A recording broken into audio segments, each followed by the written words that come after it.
Hello students, today we will do um, our first command, how to retrieve a student name from any course.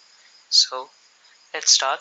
Just type your password here and press enter. Now type show databases, use college database changed. Now just type show tables.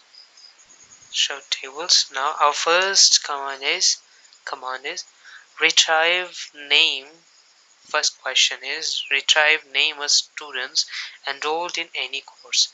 So we have to show the table all the student names from the table student. So just type select star from student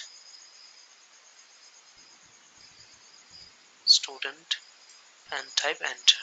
Here we got our first command, like retrieve names from students from any course. So here we got the course ID as well and the name of the students. So I hope you guys understand. Just keep learning, and if you have any query, just pin me in the comment box. Thanks.